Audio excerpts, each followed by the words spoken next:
welcome out of the cold. Thank you, sir. All set? Yes, sir. Well, let me start by saying a few words before I talk about our guest about Russia and Ukraine. I had a productive talk last week with President Zelensky, and we continue to engage in nonstop diplomacy and to de-escalate tensions and attempt like the devil to improve security for our allies and partners and for all of Europe for that matter.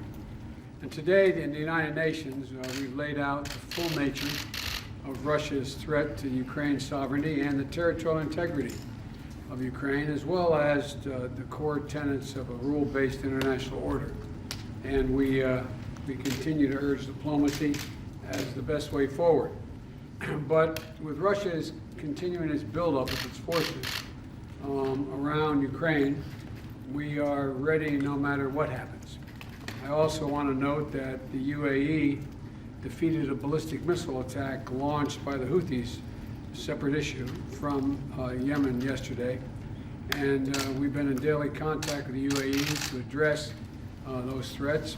And I've directed Secretary Austin to do everything he can to communicate the support of the United States for the UAE, Saudi Arabia, and throughout the Gulf region. America will have the backs of our friends in the region. Today, but I'm honored to be here with a good friend who has been wonderful relationship since I've been president and then before. The Sheikh is, I want to welcome you to the White House. 50 years of partnership. You're not that old, but 50 years of partnership. And this past year, our partnership with Qatar has been central to many of our most vital interests. Relocating tens of thousands of Afghans, maintaining stability in Gaza, and providing life-saving assistance to the Palestinians, keeping pressure on ISIS, and deterring threats across the Middle East, and a lot more.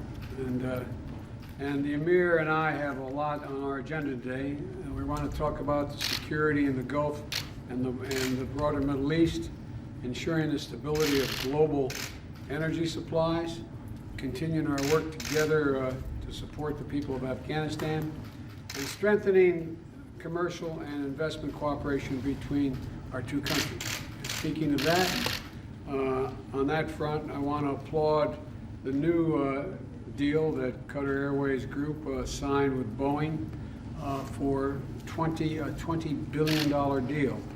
One of the largest deals that Boeing Aircraft has ever had, and it will support tens of thousands of good-paying U.S. jobs here in America.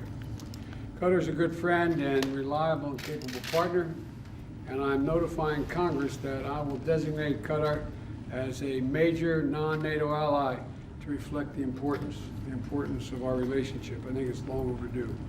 And I want to thank you again, Your Highness, for being here and for making this trip, for you, your commitment to our friendship and between our nations, and I'm looking forward to our discussion today. Well, thank you very much, Mr. President. Good afternoon to everyone. I'm very happy to be here, Mr. President. 2022 is a very important year. It marks the 50th anniversary of our diplomatic relationship between Qatar and the United States of America.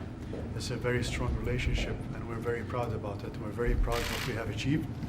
Of course, this afternoon I'm going to be talking with the President about different topics, mainly about the security of our region. I think we demonstrated that how solid and how strong we can work together and cooperate on what we did in Afghanistan. We're very proud that we managed to evacuate tens of thousands of people of Afghanistan. Of course, we have other issues as well that we're going to talk about, the equal rights of the Palestinian people and other issues in the region. So, you know, we're very happy and proud of this great relationship, and we're going to continue working together to find ways and means to bring peace in our region. So thank you very much for seeing me today, Mr. President, and as you mentioned, that we'll be talking about several topics. Welcome. Thank you. Welcome. Thank you guys. Thank you guys. Thank you.